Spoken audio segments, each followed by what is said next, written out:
21 अगस्त है। जब ये शब्द कान में पड़ते हैं तो इस शब्द ही नहीं, सारे जीवन में एक हलचल सी हो जाती है।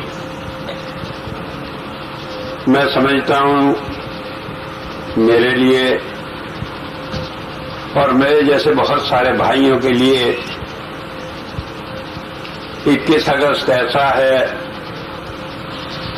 जैसे किसी मछली को पानी से बाहर निकालकर डाल दो और उसे तड़पता हुआ देखते रहो। मैं जानता हूं जब से मैंने नाम लिया,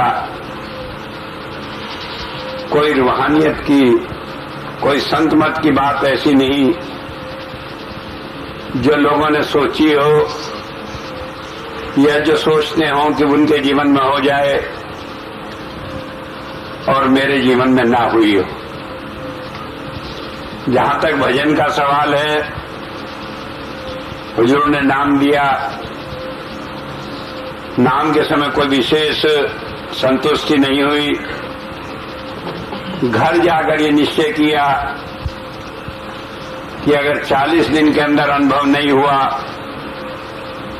तो मैं गुरु को आगे नहीं मानूंगा। और पहले दिन से ही मैं 10 घंटे रोज भजन पर बैठता था। तीसरे दिन से हुजूर का दर्शन होने लगा और शायद जितने साल हुजूर रहे, कोई दिन ऐसा गया जिस दिन मैं 10 घंटे या इससे कम भजन पर बैठा हूं। मेरा हमेशा से नियम था,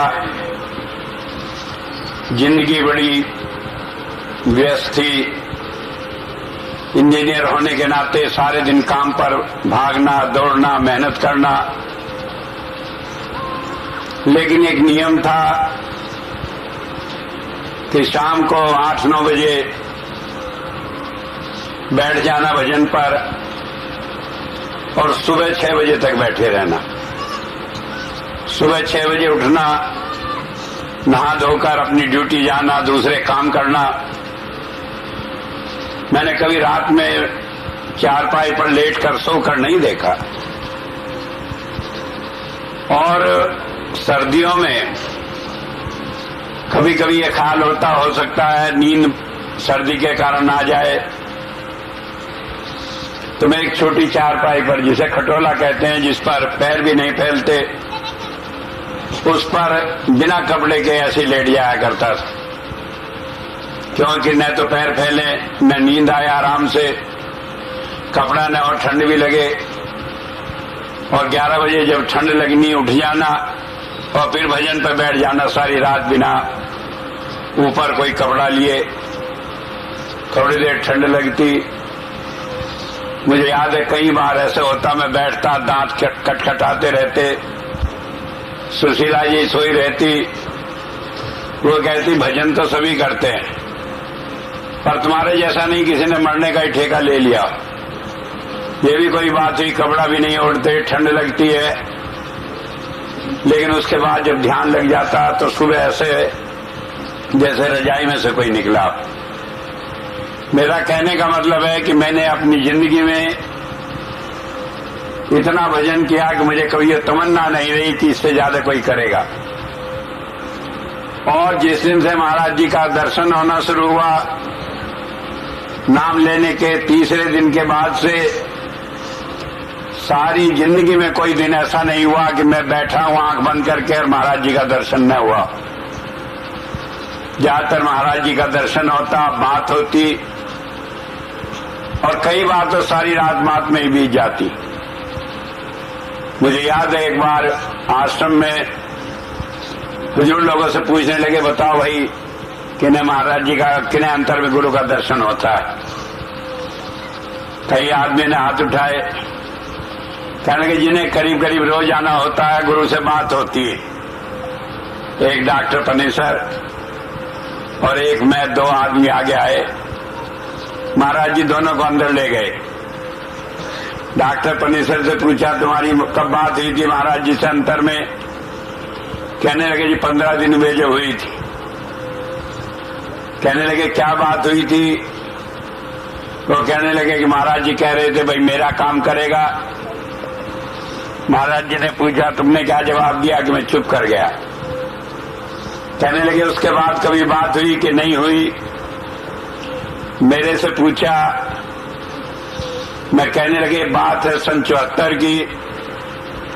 मैंने कहा सन 57 में आपने नाम दिया था। जब नाम दिया उसके तीसरे दिन से आपका दर्शन होने लगा, अंतर में बात हुई। कोई दिन ऐसी जाती नहीं जो आपसे बात ना होती हो। किधर से बताऊं, कौन सी बात बताऊं आपको? कहने लगे नहीं अब कुछ पूछने की जरूरत नहीं। मेरा कहने का मतलब है, अभी भाई सुलक्षण सिंह कह रहे थे कि अंतर में दर्शन हो जाए, तसल्ली हो जाए, तो फिर आदमी को कुछ गुंजाइश नहीं रहती दुख सुख की। लेकिन मैं बता रहा हूं कि मुझे जिंदगी में कोई चीज ऐसी नहीं जो गुरु से न मिली हो। उसके बावजूद भी 12 अप्रैल की बात है 74 की, मैं महाराज जी के पास देहरादून गया। वो वहीं पर थे। जाकर बातचीत करी, तबीयत उनकी कुछ खराब थी। सामने खड़े होकर बात करी।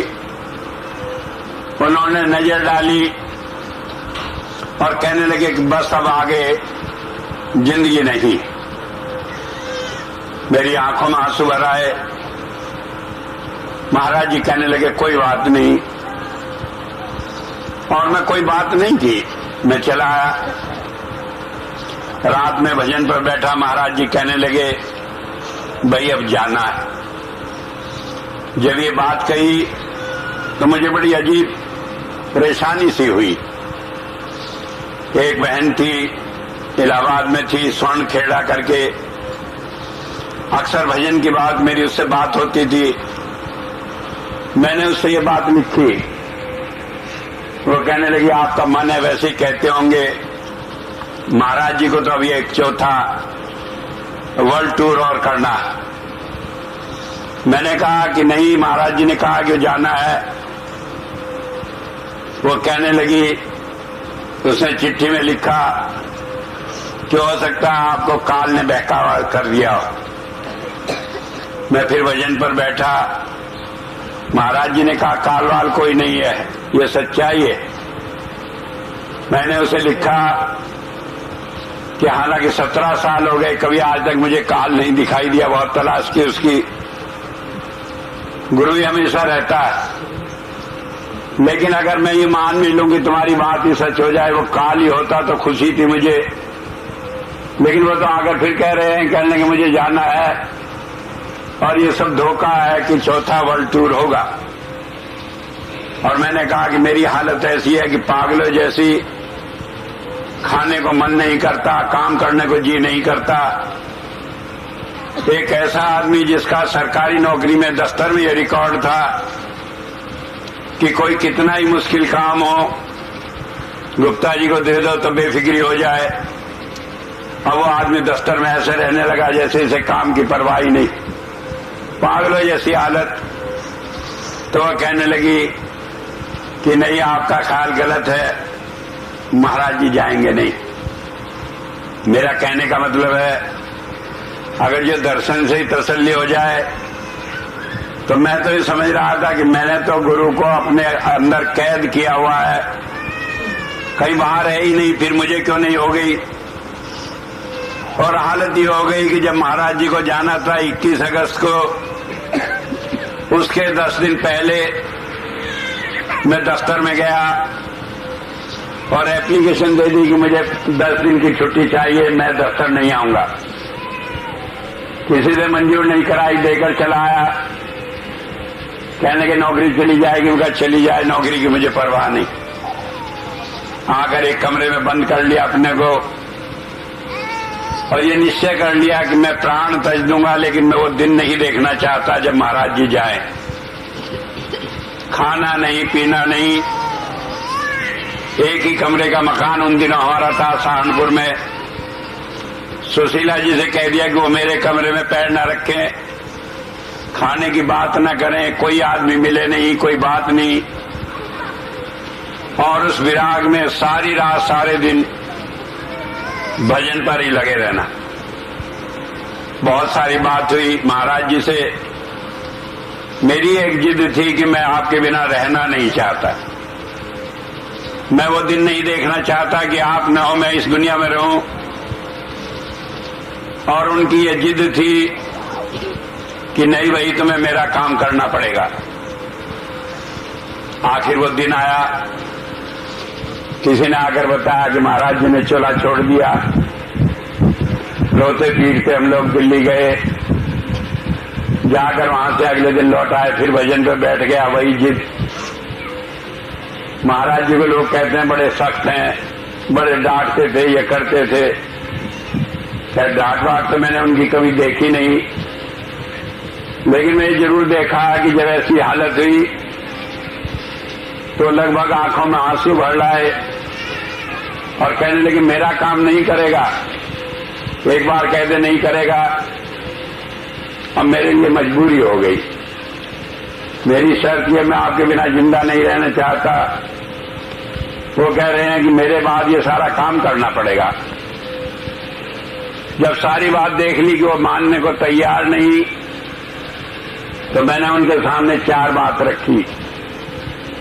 मैंने कहा एक बात ये समझ लें, मैं किसी को जाकर नहीं कहूंगा कि मैं महाराज जी का काम कर रहा हूं, गुरु हूं। कोई मेरे से नाम ले ले, जिसे आप भेजेंगे मेरे पास में उसे नाम जरूर दे दूंगा, लेकिन मैं किसी से जाकर कहूंगा नहीं। कहने लगे मुझे मंजूर है। मैंने कहा मैं किसी से पैसा मांगने नहीं जाऊंगा, मेरे पास पैसा नहीं है। मैं आपको बतला दूं कि जब मैं सहारनपुर में नौकरी करता था, एक बार मेरे पास 900 रुपए कुल बैंक में जमा थे। वहां संगत इकट्ठी हुई, कहने लगे यहाँ आश्रम बनाना है। तो उन्होंने कहा, कहने लगे सब रुपए दो, और मेरे जिम्मे काम छोड़ दिया कि मैं सारा 50,000 रुपया इकट्ठा करूं। मैंने कहा मैं मांगूंगा नहीं। सहारनपुर वाले कहने लगे कि हम खुद इकट्ठा कर लेंगे, बस आप जिसके यहाँ कहा करें उसके यहाँ सत्संग दे दें, पैसे को मत कहना। और जिसके यहाँ भी मैं सत्संग दिया 2,000, 3,000, 4,000 रुपया देकर वो 50,000 रुपया भी इकट्ठा हो गया। अब उसमें मेरा भी नंबर था देने का। मैं तो फक्कड़ आदमी था, मेरे पास पैसा था नहीं, 900 रुपया था। मैंने कहा 1,000 रुपया भाई मैं देता हूं, 900 ये लेने और 100 रुपये इस महीने की तनख्वाह में दे दूंगा। दे दिया। और उसके बाद में फिर और पैसे की जरूरत पड़ी तो 500 और दिया। और उन दिनों ये हालत थी कि सेवा निकालकर, और उन दिनों बरेली तक जाना पड़ता था सत्संग में, शामली जाना पड़ता था, दूसरी जगह सारा किराया देना पड़ता था। तो हालत ये हो गई कि जब तनख्वाह में काम नहीं चला तो 6 महीने तक नमक से रोटी खाइए। लेकिन मैंने कहा कि ना मैं मांगूंगा सेवा, ना मैं किसी से कहूंगा। तो मैंने वो दिन देखे थे।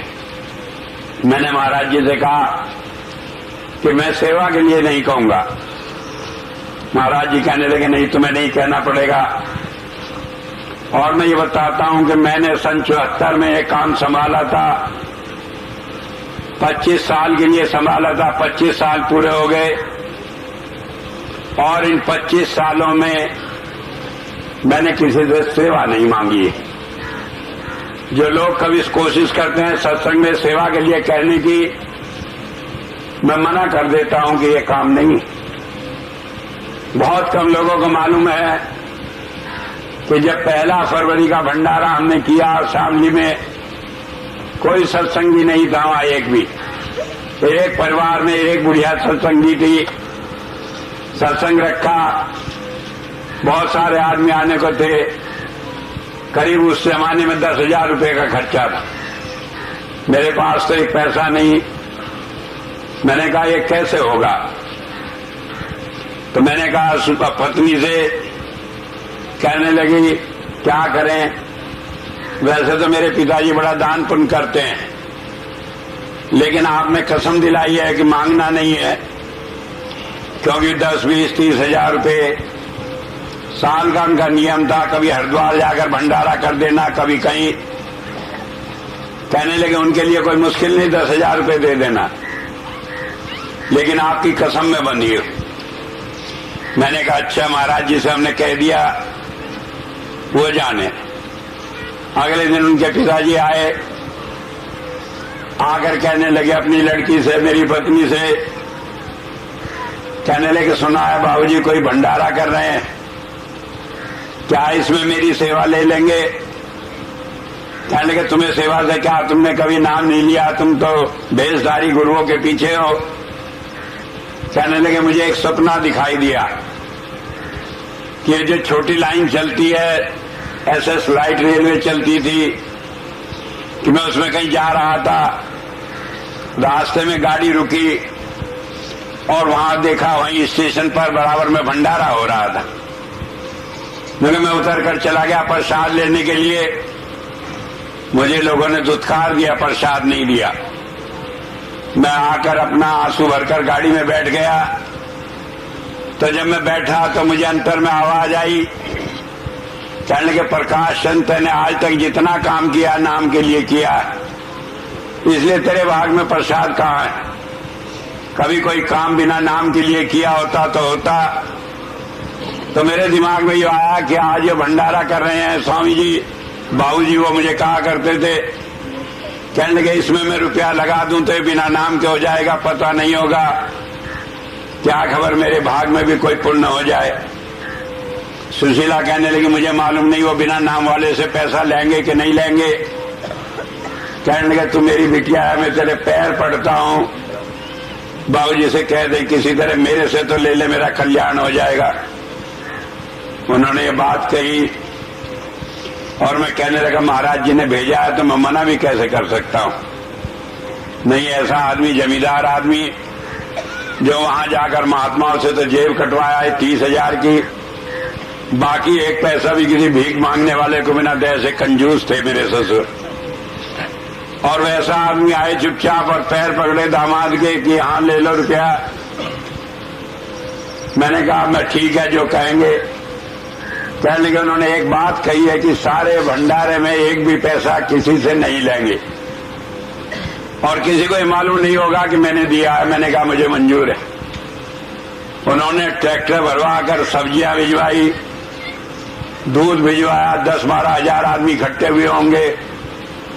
और एक दिन तो अपने आप ही वो 20 लीटर की कैन उठाकर लाए, जबकि उन्हें कभी टीबी हो गई थी और डॉक्टरों ने भोज ले जाने को मना किया था। 1 किलोमीटर तक अपने आप उठाकर लाए और सारा जब भंडारा निपटा उसके बाद बड़ा खुश हुए।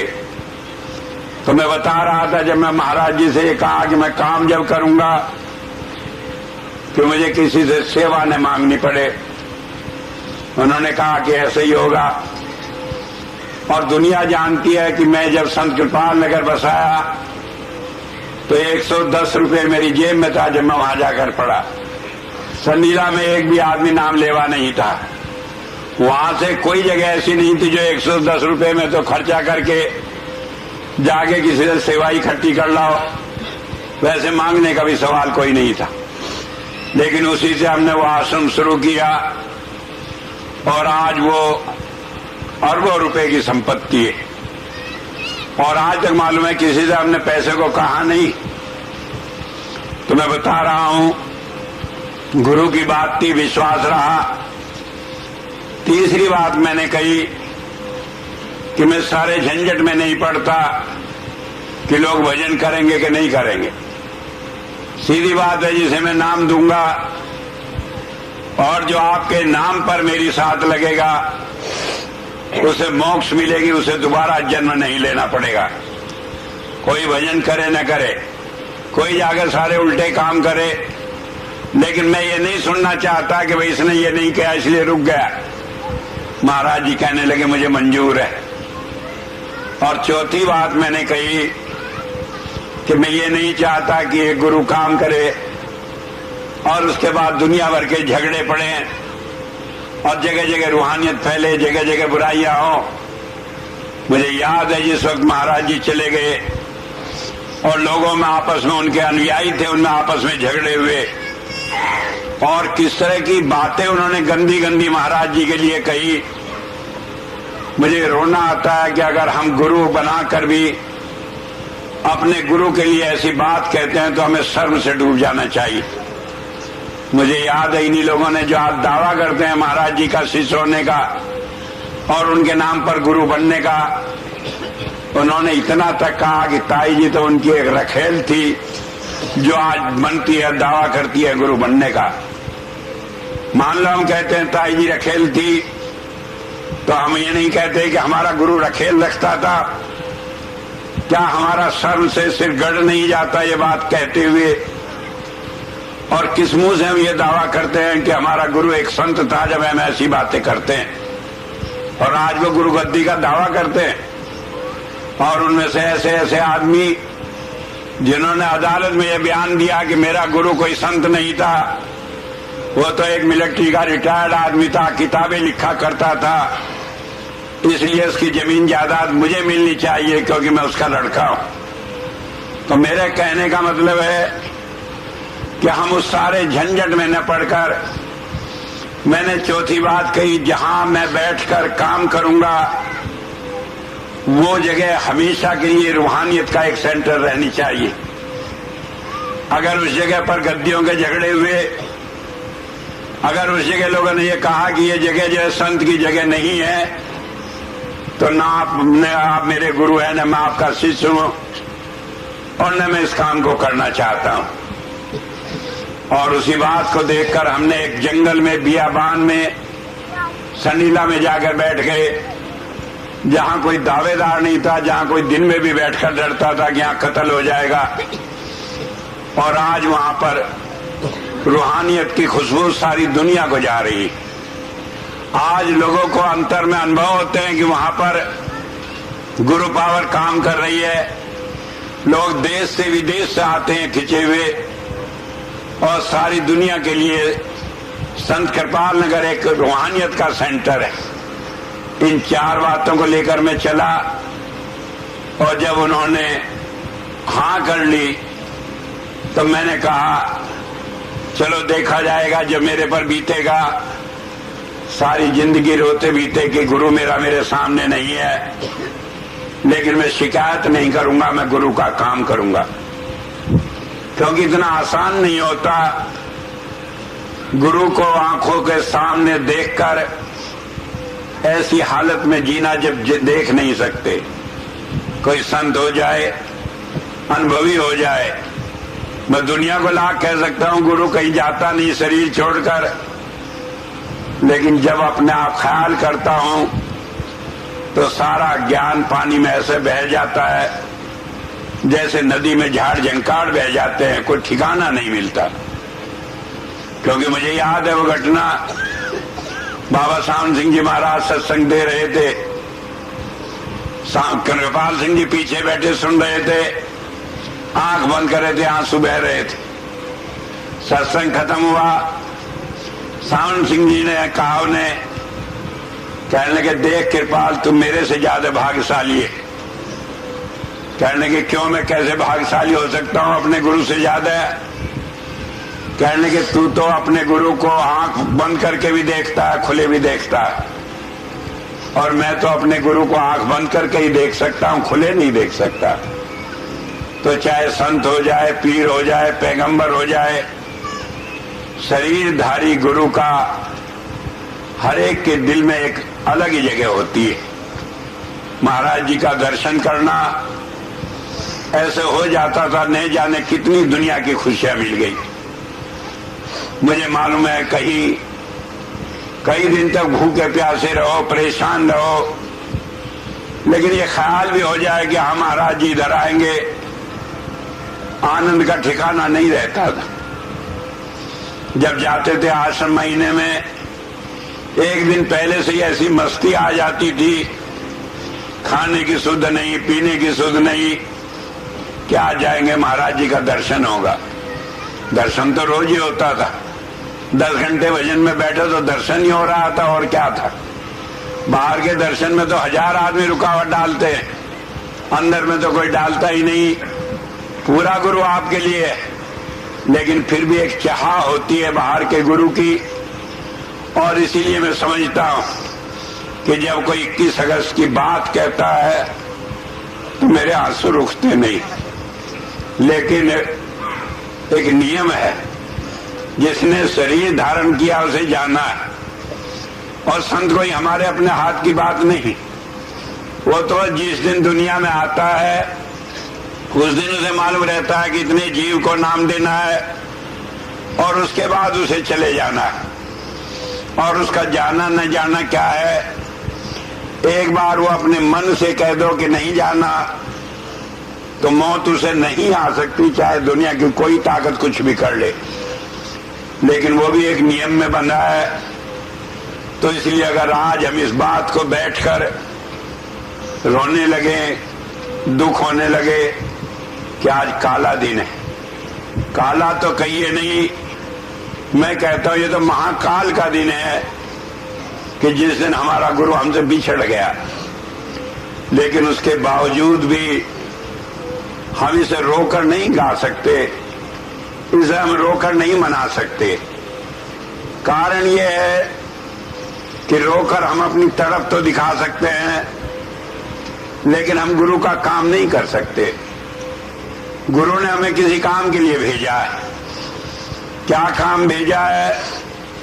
मुझे याद है कृपाल सिंह जी महाराज से एक दफे किसी ने कहा, 500 आदमी को उन्होंने नाम दिया था। जब तक कहने लगे जो आज आपको कोई कत्ल कर दे तो आपका क्या बनेगा, आपका मिशन कहां जाएगा। कहने लगे आज तो 500 आदमी हो गए, अगर एक आदमी भी नाम लेवा रहेगा वो भी मेरी तरह सारी दुनिया में इस रूहानियत को फैलाएगा।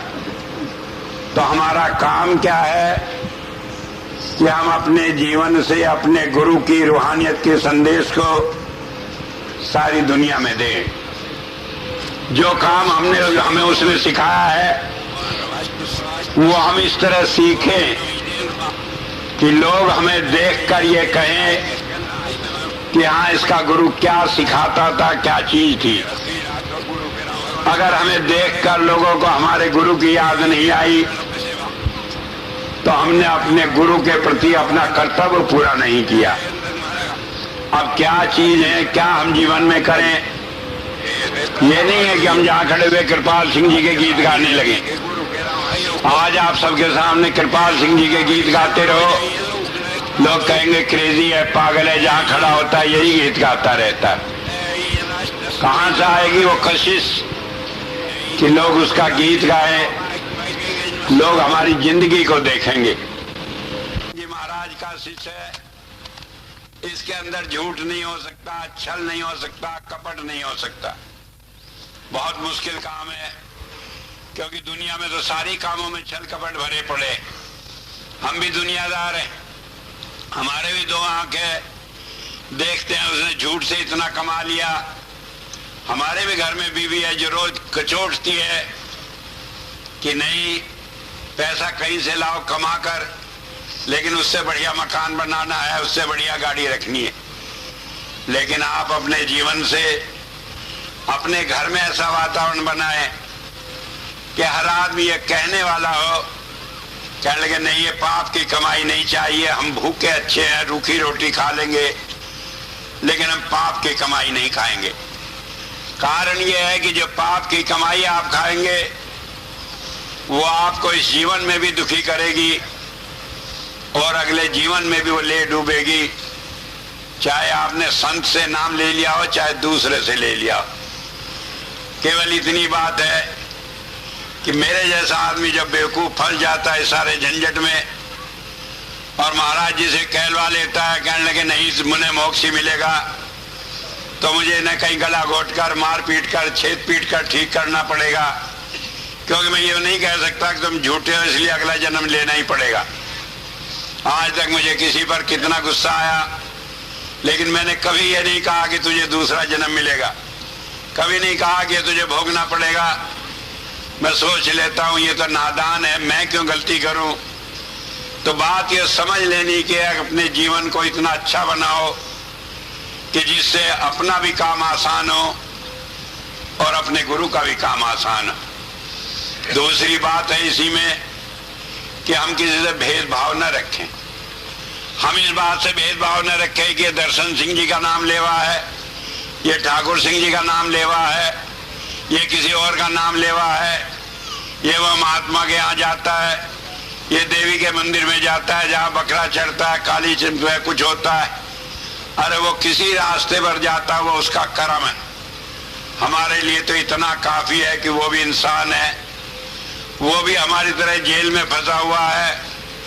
जैसे हम तड़पते हैं कि हमें मुक्ति मिल जाए, उसके लिए भी हम काम ना करें कि उसे भी सही रास्ता मिल जाए। नहीं मिला उसका भाग है, लेकिन हम उससे बैर भाव ना रखें, क्योंकि बैर से कोई आदमी नहीं समझ सकता कि आप संत मत पर चलने वाले। ये आपका भाग है कि आपको गुरु मिला, रास्ता मिला, आपका मन लगा, आप सत्संग में आते हैं। लेकिन इस भाग को आप दूसरे से ईर्ष्या नहीं कर सकते कि दूसरे खराब हैं।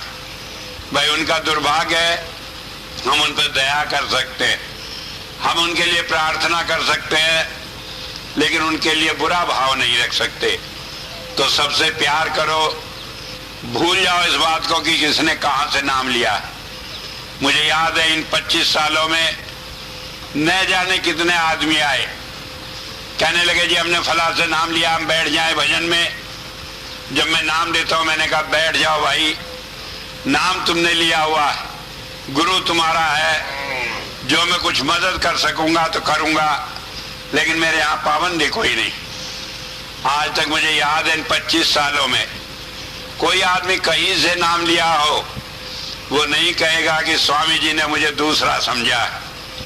कई बार तो लोग कहते हैं कि हमें स्वामी जी उनसे भी ज्यादा प्यार करते हैं जो उनके नाम लिए हुए हैं। ये सच्चाई नहीं है। मैं उन्हें ज्यादा प्यार नहीं करता, लेकिन मैं सबको बराबर ही प्यार करता हूं, तो इसलिए वो अपने को ज्यादा समझते हैं, तो ये उनकी अपनी बात है। तो कहने का मतलब है कि अगर हम चाहते हैं कि हमारे गुरु का नाम हो, तो हम भी किसी से भेदभाव न करें। और दूसरी बात यह है कि हमें महाराज जी ने एक ही बात सिखाई है, और वो सिखाई है कि हम एक ईश्वर की भक्ति करें, परमात्मा के सिवाय दूसरे किसी पछेड़े में न पड़े। आप दूसरे झंझट में न पड़े, देवी के नहीं, देवताओं के नहीं। लोग पड़ जाते हैं, मेरे पास आते हैं, मैं कुछ कहता नहीं उन्हें, क्योंकि हो सकता है कोई कर्म हो या होता हो, जब टाइम होगा अपने आप छोड़ देंगे।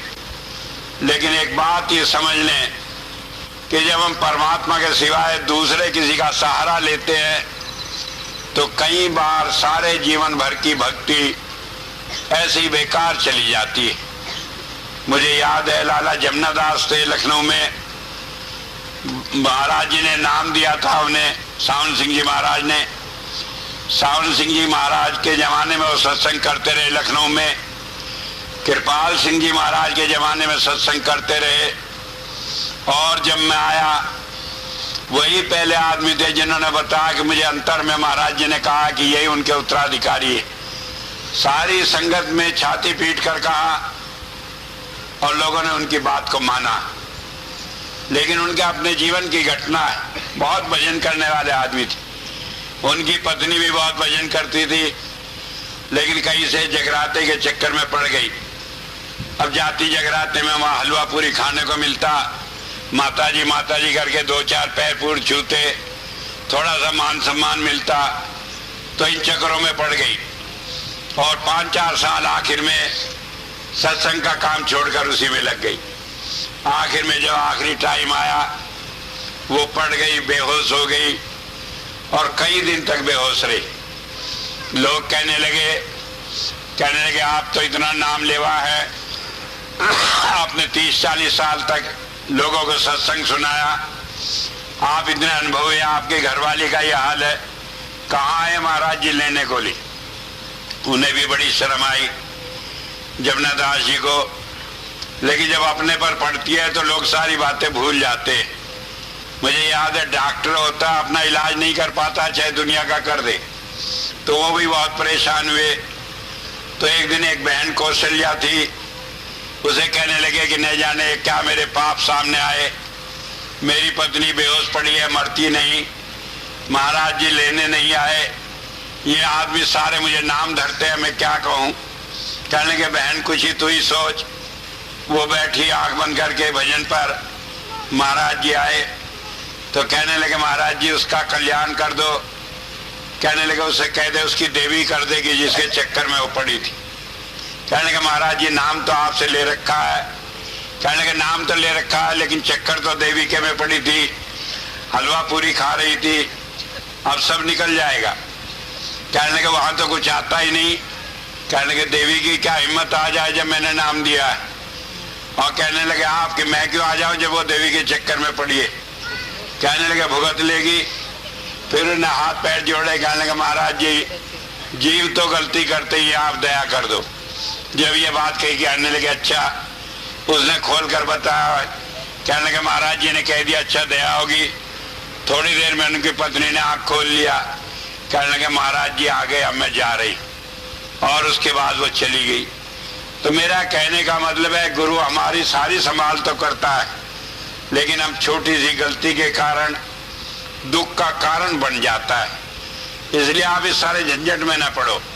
कहीं जाए संतोषी माँ, कहीं मैं जाके हुई देवी, कहीं कोई जाए कहीं कुएं में पड़े, कह दो हमें तो एक अपने गुरु से काम है, हमें तो एक परमात्मा से काम है, हम सारे झंझटों में पड़ते नहीं। कई आदमी मेरे पास आते हैं, कहने के देवी का ये छोड़ देंगे तो क्या होगा। मैंने कहा देवी तो देवी का पैगंबर भी तुम्हारे पास तक नहीं आकर फटक सकता, लेकिन गुरु को तो पकड़े रखो। अगर देवी भी छोड़ दी, गुरु भी छोड़ दी, तो धारोधार हो जाओगे, फिर कुछ भी नहीं मिलेगा। गुरु को पकड़े रखो, सारी दुनिया को छोड़ दो। और सारी दुनिया को पकड़े रखो, एक गुरु को छोड़ दिया तो वो आखिर में तुम्हें नाक रगड़वा के जब ले जाएगा, ले तो जाएगा क्योंकि वायदा है, लेकिन वो नाक रगड़वा देगा कि हाँ मेरे से गलती हुई, जिससे उसे तो कुछ नहीं, दूसरे को तो अकल आ जाए कि इस तरह की गलती नहीं करते। तो एक बात ध्यान रखें, ईश्वर के सिवाय दूसरे में किसी की पूजा मत करो। हो सकता है कहीं करनी पड़े। मैं यूं भी नहीं कहता कि आज से जाके घर में तुम्हारी लड़ाई होना शुरू हो जाए। बहू को कहे कि चल वहां देवी पर, सास और वो मना कर दे तो वहां उसी दिन लड़ाई हो जाए। मान लो जाना भी पड़े तो वहां जाकर अपने गुरु का ध्यान करके ही कुछ करो। ये नहीं कि वहां देवी के जाकर हम देवी को मत्था टेक रहे कि देवी मत्था टेक रहे हैं कि लड़का दे दे लड़की दे दे, और दीवार में जाके सीधी टक्कर मारे कि उसके देवी के अंदर ही घुसने की तैयारी हो। ऐसा नहीं करना। करना यह है कि आंख भी मूंद कर बैठे तो याद गुरु को रखो, चाहे कोई रहे वहां, तो फिर उसमें आपका दोष नहीं होगा और समाज की मर्यादा भी रह जाएगी। क्योंकि सास भी है, अगर नहीं कहना मानेंगे तो सास भी बहुत भयंकर हो जाती है, ये भी ध्यान रखें। तो मैं ये नहीं कहता कि घर में लड़ाई करो, लेकिन आपको अपने मन से तो कोई नहीं रख सकता। मन में तो अपना परमात्मा का ध्यान रखो, गुरु को याद रखो और किसी बात में पड़ो नहीं। कई भाई होते हैं जिनके घर में झगड़े हो जाते हैं, कहने के क्यों गई सत्संग में, नहीं जाएगी, किसी बात से झगड़ा करते। तो मैं कहता हूं मत आओ, लेकिन घर में तो कोई मना नहीं करता गुरु को याद करने की। भाई अपने मन में रखो, कोई वहां तो कोई देखने नहीं जाता आदमी की तुम किसे याद कर रही हो। 24 घंटे वो तुम्हारे अंतर की बात नहीं जानता। 24 घंटे क्या है, 24 मिनट भी नहीं जानता, 1 मिनट भी नहीं जानता। तो इतना है कि अपने मन में रखो, क्योंकि संत मत किसी दिखावे की बात नहीं कहता। संत मत नहीं कहता कि गुरु को गले में लटकाए फिरो और दिल में किसी को और बसाए रखो। संत मत कहता गुरु को दिल में बसा लो, फिर चाहे गले में कोई लटका रहे उसका फर्क नहीं पड़ता। तो एक बात ये ध्यान रखें कि अपने आप को गुरु से अलग न करें। और एक बहुत जरूरी चीज है कि सही रास्ता आपको मिलता रहे तो सत्संग मत छोड़ें। सारे काम एक तरफ, आप चाहे हरिद्वार जाओ, चाहे कहीं बद्रीनाथ जाओ, चाहे कितनी बड़ी तीर्थ यात्रा कर लो, उससे वो फल मिलने वाला नहीं है जो सत्संग से मिलेगा। क्योंकि सत्संग से हमें ज्ञान मिलता है। वो सारी बातें जो मन में हमारे आकर भजन में रुकावट पैदा करती है, उसका कहीं ना कहीं जवाब मिलता है। तो सत्संग में जुड़े रहें। और आप ये सोच लें कि सत्संग में आना भी एक बहुत बड़ा भजन है। जब इन बात को याद रखोगे तो आप गुरु के रास्ते पर चलोगे। और मैं समझता हूँ यही सच्ची श्रद्धांजलि अपने गुरु को। बाकी हम रो लें गा लें, इससे तो कुछ होता नहीं। क्योंकि अगर रोने से कुछ होना होता तो इस 25 साल में नहीं जाने कितनी बार मैं रोया होता। क्योंकि मुझे याद है कि एक बार जब याद आ जाती है हुजूर की, तो जी नहीं करता दुनिया का कोई भी काम करने की। क्योंकि मैं जानता हूं दुनिया का गुरु होता होगा, मेरा गुरु तो ऐसा गुरु था कि मैंने कुछ सोचा, उसने सोचने से पहले मेरी बात पूरी कर दी, चाहे वो कितनी बड़ी बात हो कितनी छोटी बात हो। मैंने तो आज तक कभी गुरु को मुंह खोल कर भी यह नहीं कहा कि मेरा ये काम हो जाए। मुझे याद है मैं एक बार सहारनपुर में सस्पेंड हो गया था, नौकरी में था। सस्पेंड लोग इसलिए होते हैं कोई गलती करें, मैं इसलिए कहा कि मैं बेकसूर था।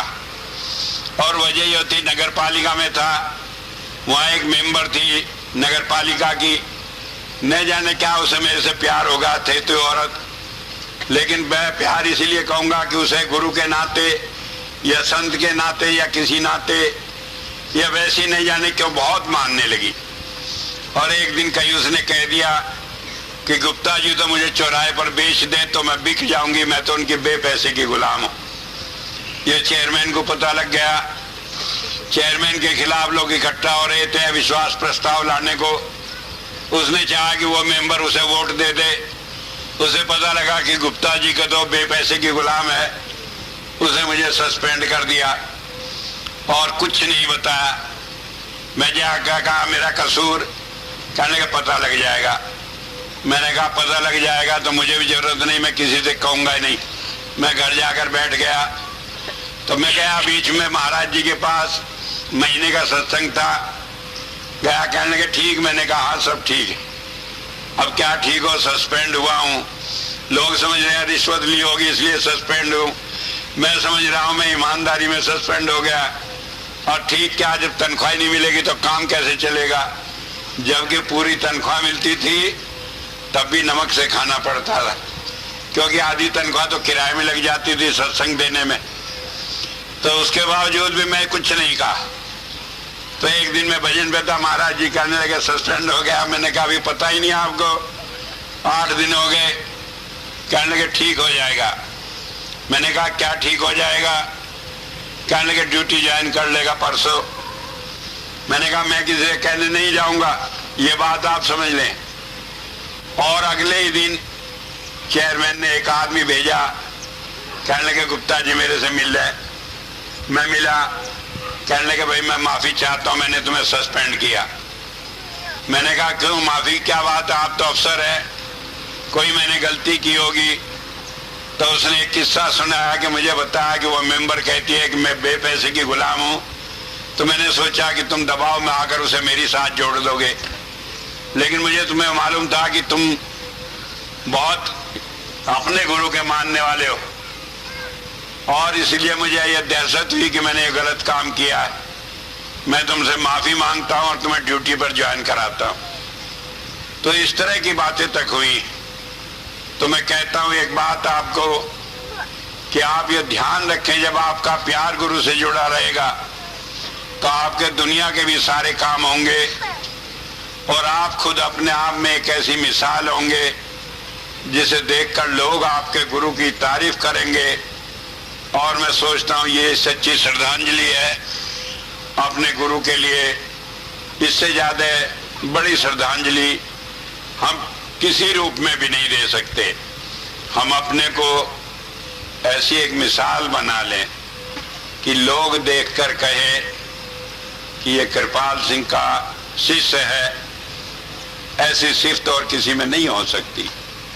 मुझे याद है मैं न्यूयॉर्क में था, टेलीविजन पर इंटरव्यू हो रहा था।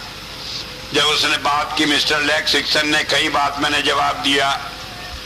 तो तो उसके मुंह से टेलीविजन पर ही यह बात निकल गई कि आज आपकी बात सुनकर मैं यकीन कर सकता हूं कि क्यों संत कृपाल सिंह जी महाराज के मानने वाले कितनी शांति से भजन सिमरन में लगे रहते हैं, किसी झंझट में नहीं पड़ते। उनके झगड़े मैंने नहीं सुने, उनकी बातें मैंने नहीं सुनी।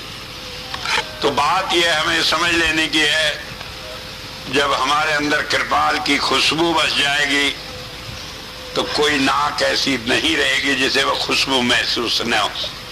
कमी इतनी है कि हम उस खुशबू को अपने अंदर बसा लें, फिर हमारे गुरु का नाम तो अपने आप ही चारों तरफ रोशन हो जाएगा। इतनी बात कहकर ही मैं अपनी बात को समाप्त करता हूं। उम्र बीत गई, 25 साल हो गए सारी बातें सुनाते सुनाते। मैं तो एक ही बात कहूंगा कि सुनने सुनाने की बात छोड़कर हम अपना ध्यान गुरु की तरफ रखें तो खुद ही उसका रूप बन जाएंगे, फिर आगे कुछ कहने और सुनने की बात नहीं रहेगी। तो इतनी बात कहकर ही मैं अपनी बात को समाप्त करता हूं।